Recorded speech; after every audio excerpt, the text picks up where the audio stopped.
Ton को बहुत पेटू और परले दर्जे का चटवरा था। उसका रोजा रखने को दिल चाहता था, लेकिन चटवरी तबीयत नहीं चाहती थी। वो हर वक्त कुछ न कुछ खाते रहने का आदी था। सब उसे मोटो कहकर छेड़ते थे।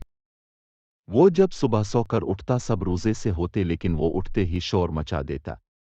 मामा नाश्ता, जल्दी से नाश्ता। तुम चुरी रोजा ही रख लिया करो, ताकि तुम्हें कुछ तो बर्दाश्त की आदत पड़े। अगले साल से रोजे तुम पर फर्ज हो रहे हैं, फिर तो रखने पड़ेंगे। लेकिन एक दिन क्या हुआ, जब वो नाश्ता करने के बाद टीवी के सामने बैठा था, उसे घर में गैर मामूली चहल पहल महसूस हुई। मामा ड्राइंग रूम की सेटिंग बदल रही थीं और पापा लिस्ट बना रहे थे। मामा, आज कोई आ रहा है? हाँ, आज बहुत से मेहमान आएंगे। आज रफ की रोजा कुशाई है। कमाल है, रफ इससे 1 साल छोटी बहन थी। इसका तो भूख प्यास से बुरा हाल होगा, उसने सोचा।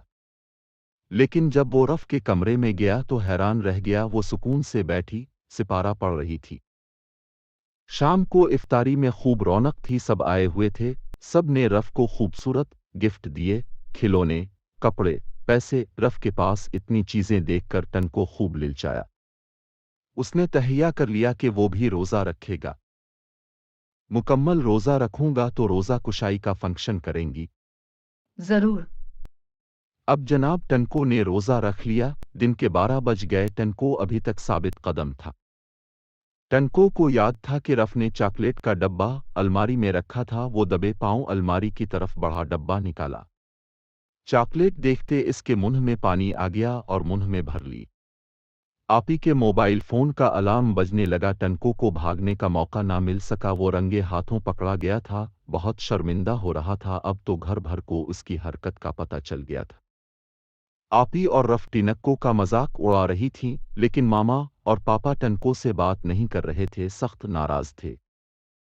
टनको समझ रहा था कि मामा और पापा थोड़ा सा डांटेंगे और बस बात खत्म हो जाएगी, लेकिन इसे महसूस हो रहा था कि इसने कोई बड़ी गलती की है। 2 दिन हो गए थे इन्होंने कोई बात नहीं की।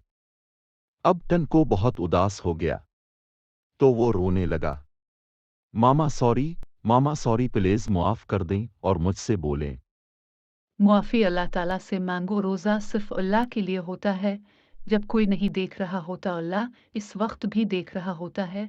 मुझे सच बताओ टन को, तुमने रोज़ा क्यों रखा था? इसलिए ताकि तुम्हें रफ की तरह गिफ्ट मिले। जी मामा। इसीलिए तुम में रोज़ा पूरा करने का शौक और हिम्मत नहीं हुई, क्योंकि तुम्हारा रोज़ा दिखावे का था। याद रखो, रोज़ा अल्लाह का हुक्म समझकर और किसी लालच और दिखावे के बगैर रखते हैं। टनको अच्छी तरह समझ गया था। उसने दिल से अल्लाह ताला से मुआफ़ी मांगी, फिर मामा पापा ने भी मुआफ़ कर दिया।